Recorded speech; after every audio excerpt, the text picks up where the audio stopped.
My name is Michelle Baldwin, and I'm the Vice Chair of ONN's Board of Directors. I'm also the Executive Director of Pillar Nonprofit Network, just down the road in London, Ontario. We're a local network of about 340 nonprofits, value the work of ONN and just thrilled to be here today. It is now my pleasure to introduce our afternoon plenary panel. Welcome back to those who are watching on our live stream feed. Reconciliation is one of the most important issues of our time in Canada. We're pleased to present to each of you a copy of the 94 Calls to Action from the Truth and Reconciliation Commission. You'll find these on your tables. Senator Murray Sinclair, who led the Truth and Reconciliation Commission, was asked about the progress of reconciliation this past year. Was he happy with the progress? He answered, "Happy's not the right word. I'm feeling that the train is slowly moving, but we still have a ways to go before we can get it up to any kind of speed. And we have a long distance to go once we get to that speed." Today, we ask ourselves, how can we, the public benefit nonprofit sector, help the train move faster and cover more distance? We welcome Jesse Wente, who has contributed to CBC's Radio Metro Morning as its film and pop culture critic for 20 years. He previously served as director of film programs at TIFF Bell Lightbox, where he oversaw theatrical, cinematique, and film circuit programming. Kris Archie, who was the project manager for Vancouver's Foundation Youth Homelessness Initiative, called Fostering Change before becoming just this year the executive director of the Circle on Philanthropy and Aboriginal Peoples in Canada, an open network to promote giving, sharing, and philanthropy in Aboriginal communities across the country. And Max FineDay is currently serving as the co-executive director of Canadian Roots Exchange, a national charity that delivers reconciliation programming to Indigenous and non-Indigenous youth. Today, it is our turn to listen and deeply reflect. We welcome Jesse, Max, and Kris, Indigenous leaders who work and volunteer in the sector and are of the sector, who will explore what role can and should nonprofit organizations play in the process of reconciliation. What are the opportunities to work authentically together to address the Truth and Reconciliation Commission's calls to action? And where do we begin?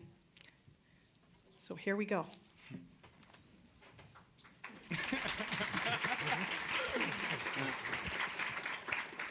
Well, thank you so much for that great introduction. I definitely feel of the not-for-profit sector. My accountant confirms that every time, every year. You're definitely not-for-profit at this point.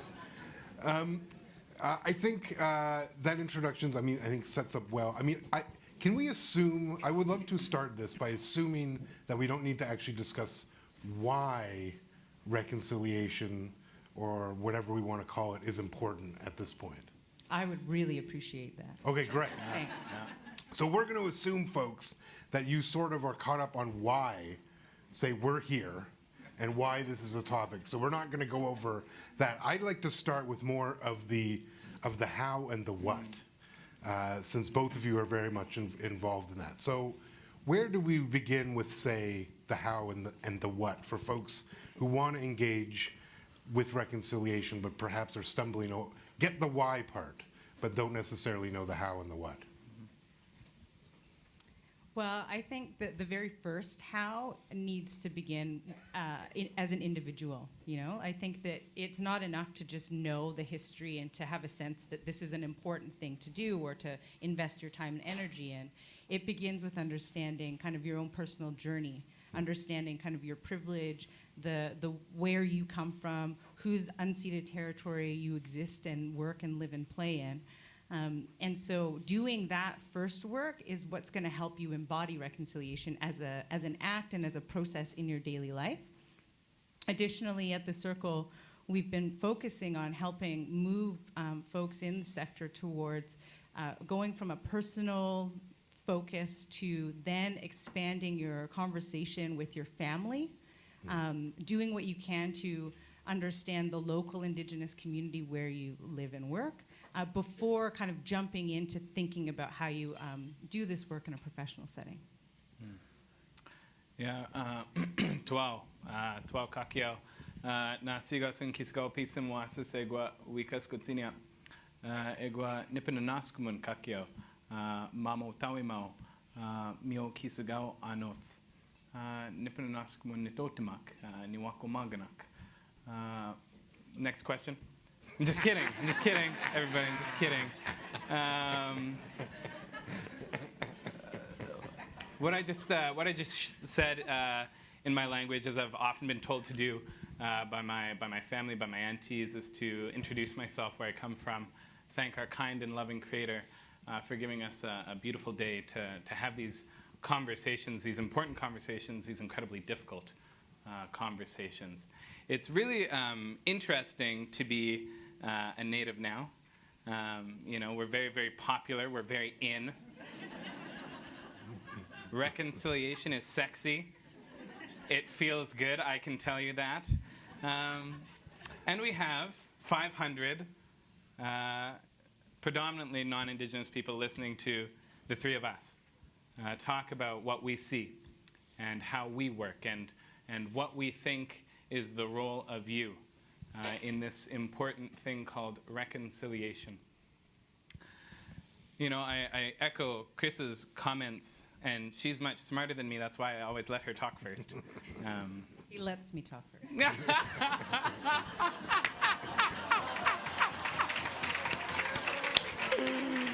That's why I like when she talks first. Another reason why. That when we're having these conversations, when we're engaging with the non-Indigenous community, when I get an email or a phone call, as I did just yesterday, and I know Kris gets these all the time, and Jesse gets these all the time from a non-Indigenous organization. They say, "What can I do for reconciliation?" They say, "We'd really like to partner with you.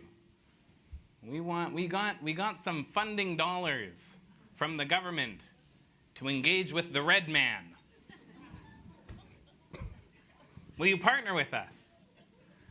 I'm looking at my call list. I have no idea who this person is. You know what I mean? I have no idea what they're calling me about. I have no relationship with this person whatsoever. We're in this crucial moment of time. I make light of it a little bit, but it really is important work that we're doing, and I really respect the TRC and the work of the commissioners. And I really urge you to read the little books that are on your table. I cannot stress that enough, to read those books that are on your table. They look like this. They look like that. See, even I have a copy of it in my lap. You should all make sure you have one. That's right. And reflect on what you can do personally, what you can do in your role as a director or a program officer or an executive director, or all these sorts of positions that exist in the nonprofit world. Reconciliation isn't your 9 to 5. Reconciliation has to be embedded into all parts of your life. If you are really an ally in this work, it can't stop when you walk out of the office. It can't stop when you turn your emails off for the day. It can't stop when you go on vacation. You must always be thinking about how you are living as an Ontarian, as a Torontonian, as wherever you come from. This week is Treaties Recognition Week in Ontario. What have you done to mark that? How have you reflected on your rights as a treaty person? And also your responsibilities as someone who's in party to treaty with Indigenous people. That's the question we need to ask ourselves. That's the question you need to ask yourself before we can go on and have a conversation about what is next, what comes next. Yeah, I want to add to that piece. So 2 things. One is that I think that it's really important that folks would consider themselves as allies to the Indigenous community and to wanting to understand and act toward the efforts of reconciliation. But I think the first and foremost thing about being an ally, kind of in my view, as someone who cares about justice and equity, is that that's not something, a title that you bestow upon yourself, right? That to be an ally is about action. To be an ally is about the individuals who are of the community that you want to work alongside, that they see you as such because of the way that you behave and the way that you conduct yourself. And so I think that that's really important, to find the ways to be in genuine relationship with the Indigenous communities that you're working with, not just when you need to find a partner to apply for funding. Not just when you need to demonstrate that the funding you already have is actually serving Indigenous populations. But that you take the time to be in relationship when it's not about money and it's not about what your interests are, but actually about how we might recognize that our communities will be all better when we're engaging with and learning alongside Indigenous communities. Good one. I likewise get all those emails. I also get the ones that say, well, here's what I've already done. Can you sign off on it? Which is also not good.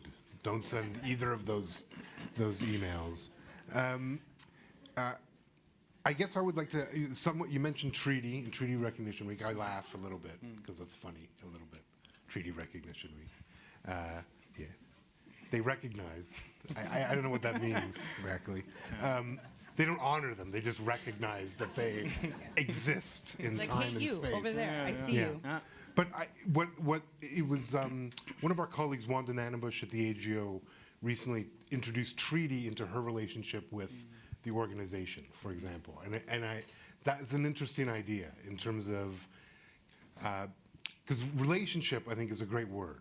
And reconciliation sometimes, is about repairing a relationship. Maybe we're building a relationship. But that idea that treaty represents that sort of relationship. How can we use that, A, as a model and as a guideline going forward, not just on that big nation-to-nation level, but even on the personal, professional level?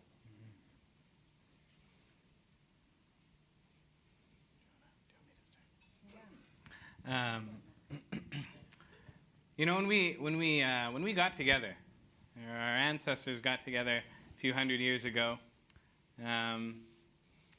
We knew that there were some newcomers coming. There had been folks coming into these lands and met with the natives, and we made a deal, as we often do. We said, welcome, Pitagoi, come in, there's room for you here. We don't want you to mess things up. We have a pretty nice thing going on here. We have a good life, we have a good society, we have a good civilization, but you're welcome here. You are clearly in need. You are clearly not doing well. A lot of the non-Indigenous people, a lot of the white folks who came here, when they came here, they were starving, they were sick, they were on the brink of death. And Indigenous peoples came and literally saved their lives. After that, after more came, we decided to make a deal. Said, I like you, you like me, why don't we move in together, So we did. We struck up a deal that said, we won't mess around with you. What you got going on here, you won't mess around with us. There's enough here for everybody, and that always in this relationship that we're entering into, there will be peace and prosperity, mutual benefit. That was the original relationship that we entered into. That's, I think, the relationship and the way that Canada and Canadians like to see themselves, right? Great defenders of justice, people who are fair and equitable, people who are true to their word. Now, I hope you know as well as I do that that's not how things played out. Instead of peace, we got persecution. Instead of friendship, we got sickness. And instead of all the other good things that we were promised and we agreed to in order to share this land, we were given residential schools, assimilation, and genocide. And I use that word purposefully. I'm not afraid to use it. Canada committed genocide. Ladies and gentlemen, it's not something that we like to think about. It's not something that we talk about enough. And I know, in fact, I can see in this crowd right now, people are uncomfortable with me talking about treaty and talking about genocide. I've heard enough of these conversations for folks who have said to me, why don't we leave it in the past? You know, I'm a little angry today, I have to admit. Usually I'm a little more jovial on these panels and a little more happy about reconciliation, but I got some bad news today, another death in a community that I'm very close to, and it weighs on you. Friends and relatives, we do this work not only because it's been bestowed to us from Ottawa, bestowed to us from a commission or a government of the day has come into it and made it a priority. We do this work because there's third world living conditions in this country. We do this work because young Indigenous people are killing themselves every day. As we sit in this fancy place and eat short rib, I get frustrated with these conversations as I have them again and again, and still have folks come up to me afterwards and say, but what do you mean? You know, just as residential school survivors have done, and just as TRC commissioners have done, they have shown you the path to reconciliation. They have shown you the map and the mountaintop. And it's Justice Sinclair who said, we call upon you to do the climbing. Thank you. Thank you for that. I think that it's so, yes.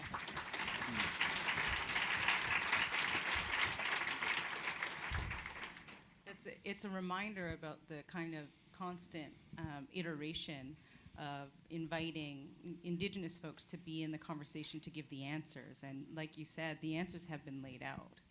The principles in the TRC are really clear and lovely. They're in the very front of the little booklet. The other thing that's interesting about the Truth and Reconciliation calls to action is there's kind of two big chunks that it's broken out in. And I think that people often forget this, that actually the first whole section of the calls to action are about legacy. It's about acknowledging and accepting that the legacy of Indian residential schools continues, and that those initial calls to action in the legacy section are what must be righted in order to move to the second section of the calls to action, which is called reconciliation. I actually invite you to just open your book. Open your book and get to that space where there's a difference between the legacy section and the reconciliation section.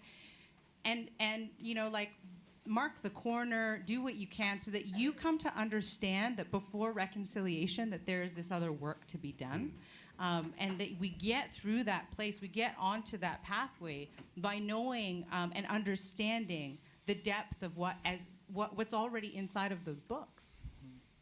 It's not enough to just be reading it either. You know, you need to think about how you begin to embody this and bring forward in your organizations and in your programs and in your policy how you might embed this wisdom that comes from years of voices, years of witnessing and truth-telling, and many people's wisdom about how non-Indigenous Canadians could be thinking about and doing the work of reconciliation differently. Because certainly we are not the first to sit on panels exactly like this. For decades this has been happening. And I do agree, I'm sometimes concerned that our children will be sitting on panels like this. And exactly, in the future, and I do worry about that. There's a couple of other points I wanted to talk about, is that to react to what your great words, Max. A is that reconciliation and the things that are talked about in the TRC, that were talked about in the Royal Commission on Aboriginal People, which you should also go read. It was done more than 20 years ago now, but it says pretty much exactly what's also in the TRC, so there's a history to this stuff. But that these are all living legacies right now, that the things that those talk about, the theft of children, poor living, those all exist in here and now. And so while there's the legacy part, we're actively involved in the legacy of the moment as well. And so, you know, Canadians who are often accused of apologizing too much, you know, you have to stop making things that require an apology. And the reality is we're still making things that are going to require an apology. You know, right? There's more children in government care now than were ever in the residential school system right now in 2017, right? In our communities, there's still so much pain. There's, you know, my community hasn't had drinking water for 15 years at this point.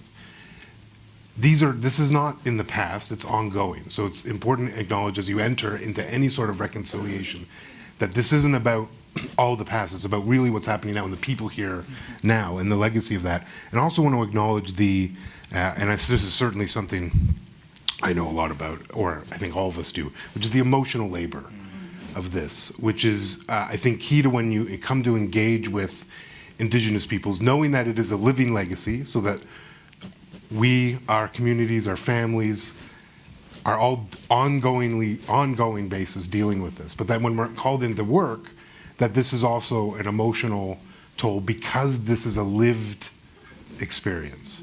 And so that as organizations that then get involved, when you invite us in, there needs to be space for the understanding of what that toll that takes and what is required to even engage in this work for our communities and as individuals.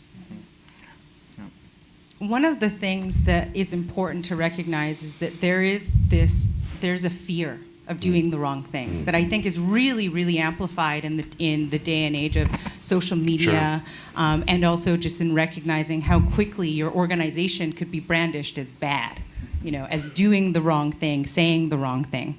And so I think that it's important to just acknowledge that the fear exists, and it can sometimes be the very thing that keeps you from moving to that next space. But I think it's so much more important to move past that and to just move into the doing, because you don't actually get any better at building relationships if you don't mess it up sometimes, if you're not willing to recognize that it gets a little freaky. One of the things that I would say about the nonprofit sector that could be something worth considering within organizations is the recognition that there is this long history of how the nonprofit sector came to be, that came originally from a place of charity, and where many people, come to the work of working within nonprofits out of shared values and a desire for justice and for equity and for feeling that there's something that you might be able to do that helps improve the lives of other people. And I think that that's important to remember that. However, when people really get stuck on I don't know the first steps to take about how to, do this reconciliation thing or engage with Indigenous communities, I think that harkens back to this broader conversation within the sector, which is that most of the sector is serving folks who are racialized, those who are experiencing poverty, those who are Indigenous, and the leadership of the nonprofit sector is predominantly white. And predominantly folks who come from, a family or a background which allows them the luxury to work in a sector that, for you all know, doesn't pay that well, among many other things. So I think that there's this story about how if we acknowledge that we must work in better relationship with Indigenous communities to serve them better, we must make space for Indigenous-led organizations and Indigenous-informed projects and programs to shift the way that the sector does its work. I think it means that broadly the sector has to recognize that they must do that for all communities, for all of the people for whom they're providing direct services to, and that kind of can be an additionally shaky space. The invitation, though, is that if you take the time where there is a clearer path around connecting with and working with Indigenous communities, I have no doubt that learning about how to be in relationship and doing things better will actually provide more wisdom for the sector to do that with more and more of the populations that they serve as well. If I could just add on to that, the worst thing about having a Cree guy up on the panel is that I'm just going to tell stories. So a couple weeks ago, I was talking with somebody who, again, was very interested in reconciliation work, just on the beginning. And I'm half Norwegian. That's the big reveal there. So I also claim the other side of the treaty relationship, and I know how valuable the efforts and ideas and actions of non-Indigenous folks are when they really meaningfully engage in this work. And I don't mind being that go-between between worlds. It happened at my 7th birthday party. It happened at almost every family Thanksgiving, so I don't mind playing that role, the go-between. And they said, well, we're going to get our reconciliation programming ready. We're just waiting for the funding. I said, okay. that's great. And they said, where did you apply for funding? Well, we have some asks in with the federal government. We have some asks in with some foundations who support this work. I said, okay, so who's your lead on this? Well, it's John Smith, or whatever his name was, right? It's the guy who's been working there for 15 years, non-Indigenous guy. And I said, okay, so what other programming do you have to wait like that for to engage in? They say, well, we have some other pots of money and contribution agreements. We have some of our own source revenues, all this sort of stuff that our other programs don't really have to rely on this. This is the only sort of pot where it's not coming out of unrestricted, where it's not been included in other sources of revenue. So can we all just agree today to not do that? Can we all just agree today to not do that anymore? If your engagement in reconciliation is meaningful, if you really want to be a true partner, I'm not looking for your charity. I'm looking for your solidarity. That's what I require from all of you, from all of your organizations, from all of your boards, from all of your strategic plans. That's what we require as the nonprofit. I'm a part of the nonprofit community now. It's still really weird. I've only been in this role for like a year now. But we come and we work in these spaces because we believe we can change the world. Because we believe that there is a better future out there for our children and our grandchildren for the next 7 generations. I know that's why I got involved and took a massive pay cut to come into this sector. I encourage you to reflect on that. We can have a better world. We can go back to the treaty relationship that is based on mutual respect, prosperity, friendship, and understanding. It is within our grasp. What we need you to do is act, to have the bravery, to not rely on government pots of money just because it's popular now. This isn't a way to increase your operating. This is a way to change our country.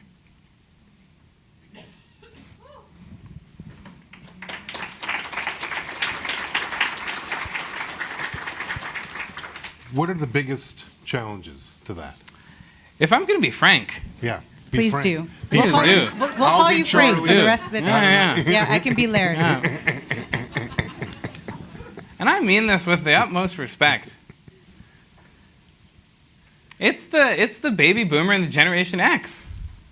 It's folks who are in the way of this work. Folks who hold prejudice and racism and preconceived ideas about who my people are, what we do, how we live, and what we need.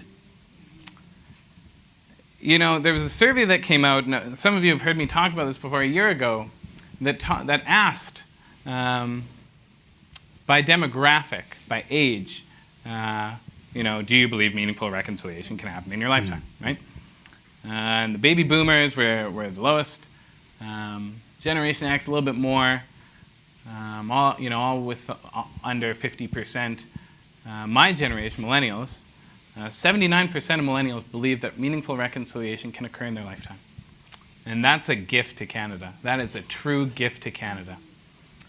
When I talk to folks in my parents' generation, they have no idea about my people. And you know what? It's a byproduct of the education system.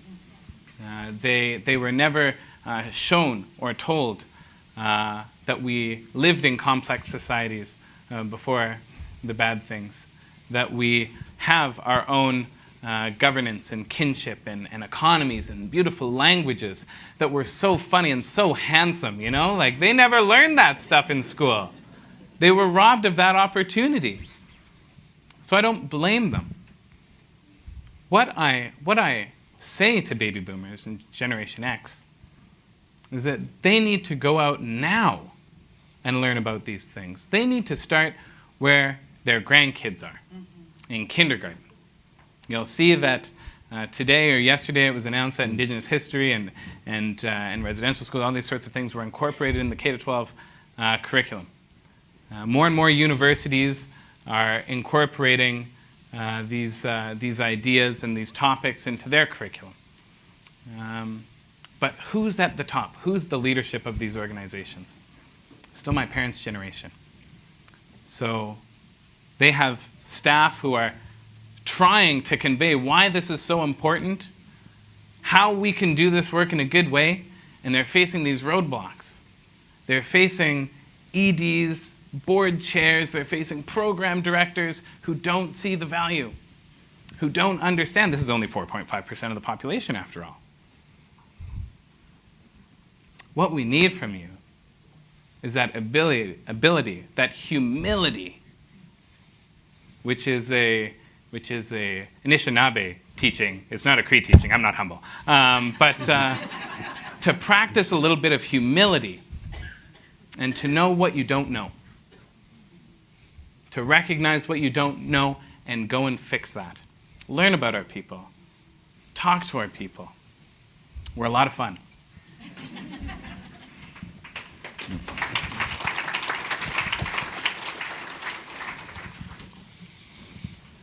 And I would add who you don't know.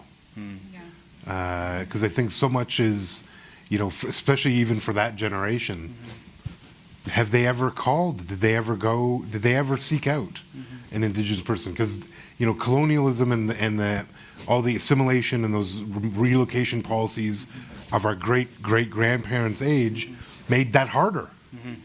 Absolutely. Made it harder for the larger culture to actually meet us and actually get to know us. And then it made the will to seek it out go away as well. So we do have to compensate. So it's not just, admit, yes, absolutely what you don't know, but who you don't know as well. Yeah, I would add that one of the things I see getting in the way, as I mentioned previously, is fear. And I think the only way kind of to deal with that is to move through it, and to move through it to be in relationship. So I really don't recommend running out and finding your First Nations, Métis, Inuit friend. Please save them, save them from that. You can find other ways to come to understand the worldviews of Indigenous peoples. There's some great lists. You can Google them online. The best kind of Aboriginal folks who are tweeting. Start following Jesse, one first great place to start.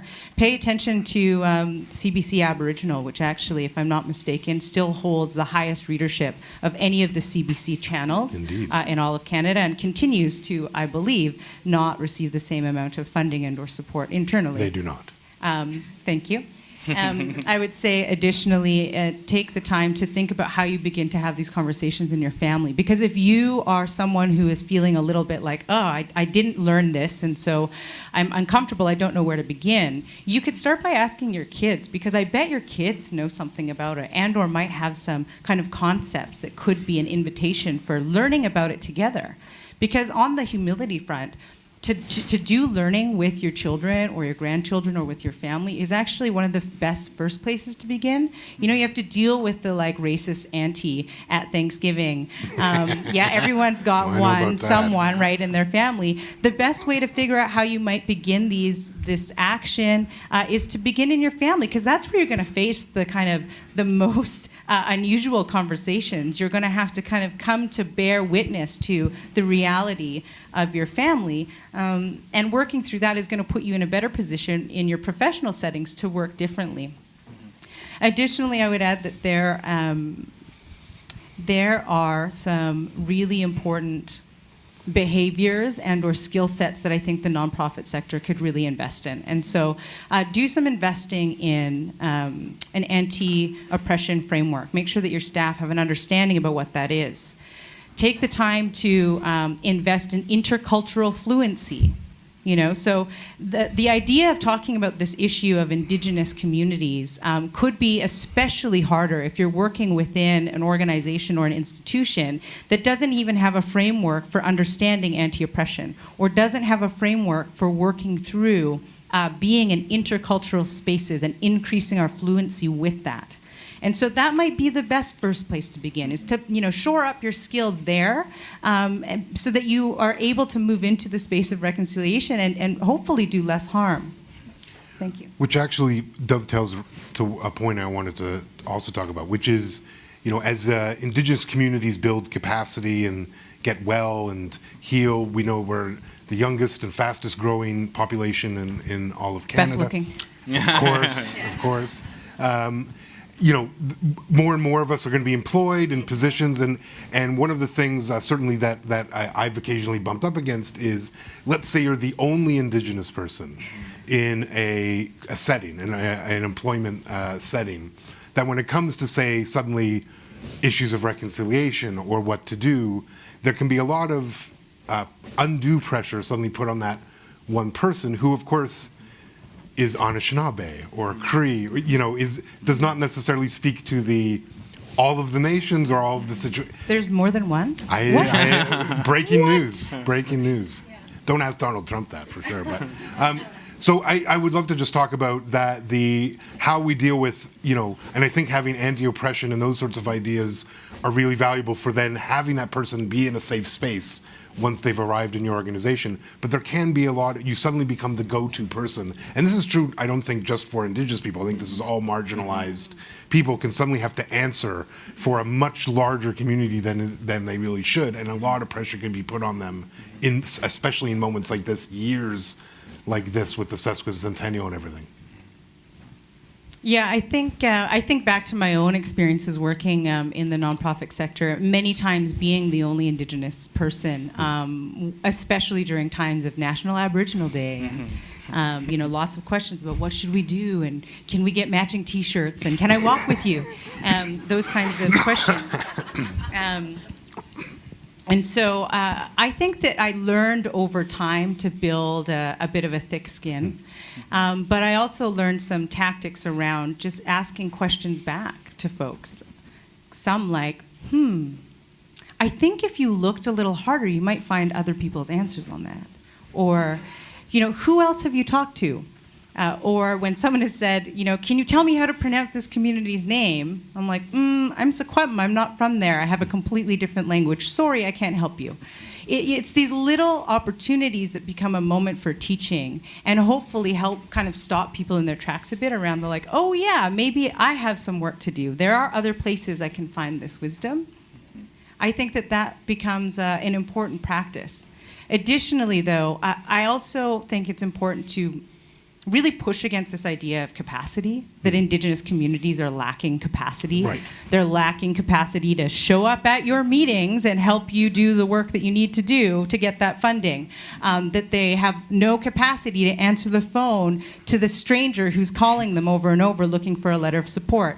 This idea of capacity is a false one, and it comes from a worldview that initially that starts from the place of believing that Indigenous communities don't have the ability and capacity to engage.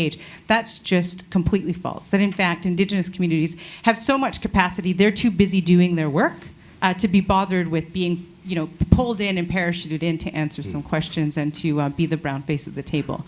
So I do think it's important to challenge the conceptions that we have, to recognize that the knowledge and wisdom exists within Indigenous communities and also inside of the other marginalized communities that are being served by the nonprofit sector. The solutions exist with the people who have those lived experiences. We just need to get out of the way. We need to put our resources as a nonprofit sector to work for the wisdom of the communities who actually have the answers. Great. Yeah, I think just briefly talking about being the one Nietzsche in the room. If you're going and you're thinking about, well, okay, what can we do as an organization to engage with Aboriginal community? You're going to go talk to one Aboriginal person. You're going to walk down to their cubicle and strike up a conversation, see what we can do. You have to stop yourself right there. You need to go out and hire 10 more Aboriginal people. That's the solution. All right, that's the solution. You have a problem right there, first and foremost. You need to include Indigenous people, not in a tokenized way. A lot of you have power in your organizations. You're going to be sitting on hiring committees. You're going to be executive directors if you're not already executive directors. Let's stop throwing our hands up in the air saying, I don't know what to do. Recognize the power that you have. Recognize that there's not Indigenous people working in your organization, or only one, or only two, not because there's a lack of interest. Indigenous people are interested in everything from youth mentorship to clean water, to environmental sustainability, to, whatever the rest of your organizations do. And it's good stuff. It's good stuff. Whatever you're doing, it's great stuff. But it's because you lack those connections. It's because when you hire, you're not posting it in places where I can see them. You have to reflect on that. You have to look around the room, remember who's not at the table, and then change your practice to ensure that there's more. I'm not very expensive. You can come poach me, you know? I just got to see the job posting.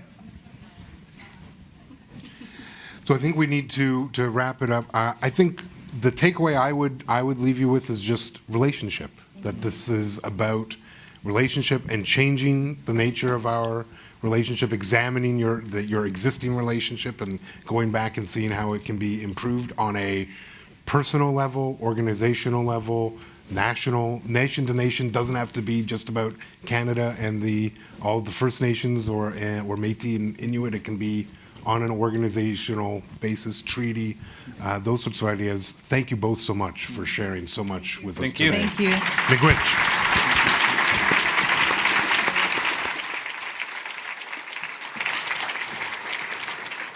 I'm Daniele Zanotti with United Way Toronto and York Region, and I got the email that I was thanking the panelists after the dreaded lunch session. Now, all of us that have been at conferences know this is the toughest panel. Post-lunch, everybody's quasi-asleep, checking email, and I think we should give this panel a huge round for a thoughtful, deep discussion.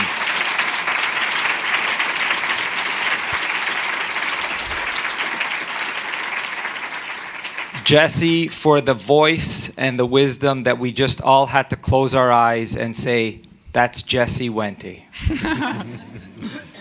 Max, for the storytelling. I think you're partly Italian as well. Maybe. And Kris, for what might be the best comeback line ever. Thank you.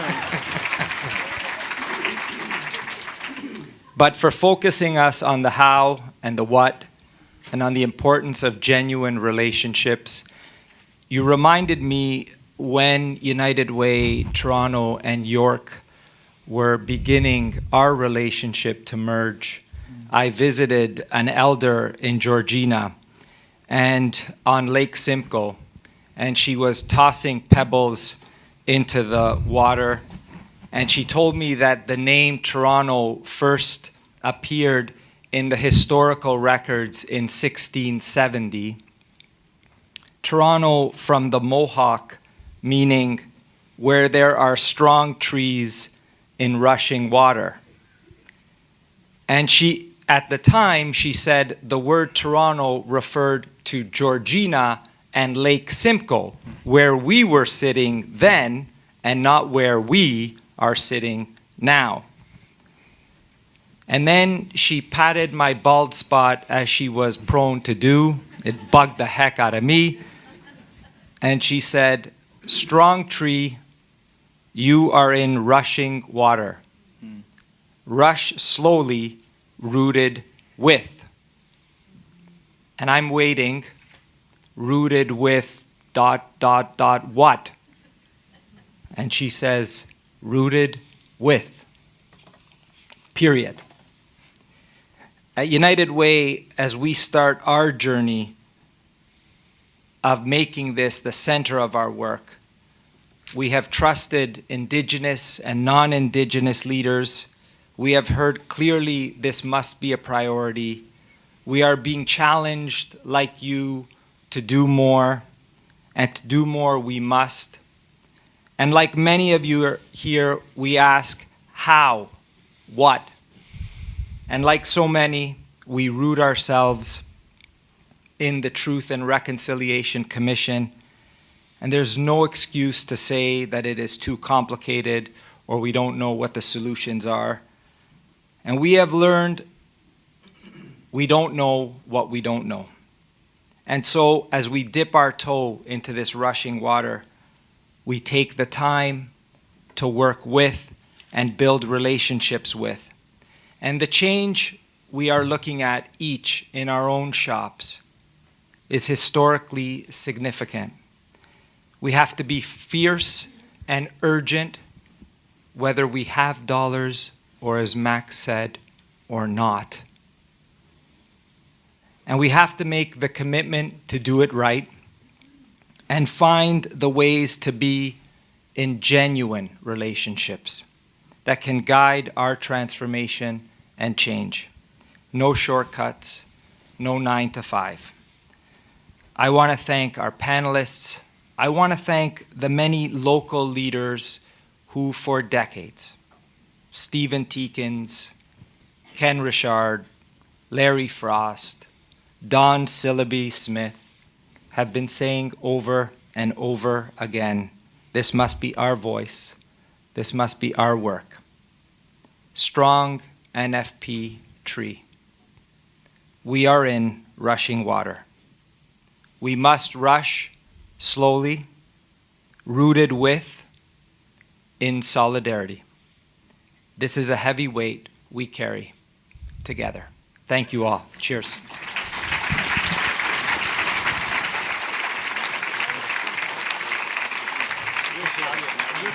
You're from Southern Italy, man. You're Southern Italian. Thank you.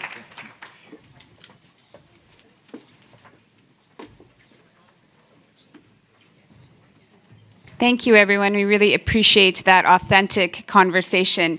Now you're heading off to your breakout sessions for the afternoon. They're in your programs. You can grab a snack along the way if you need. And we'll be back here at 3:30 sharp.